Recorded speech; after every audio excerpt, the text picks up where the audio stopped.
Good morning బాబు గారు. కూర్చోండి. బాబు గారు, మీ పెద్ద అబ్బాయి జగన్, చిన్న అబ్బాయి పవన్ ఎలా ఉన్నారండి? మరి పెద్దోడు చూస్తే స్మూత్. ఆకాశం తిరిగినట్టుగా కూడనిదేదో జరిగినట్టుకేం కర్తవ్యం అని కలవరపడడం కొందరి తరహా. మరి చిన్నోడు చూస్తే నాటు.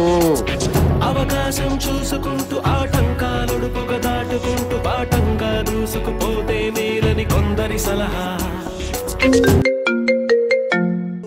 హేరా వినపడుతుంది చెప్పరా? ఉద్యోగంలో నుంచి తీసేశారా? అదేంట్రా నీ బాస్ నీతో బాగానే ఉంటాడుగా. మరి అభిమానం ఏమైందో, నా ఆప్యాయత ఏమైందో తెలీదు. ఇప్పుడు ఏం చేద్దామని? కొట్టాడు, తీసుకున్నాం. మా టైం వస్తుంది, మేము కొడతాం.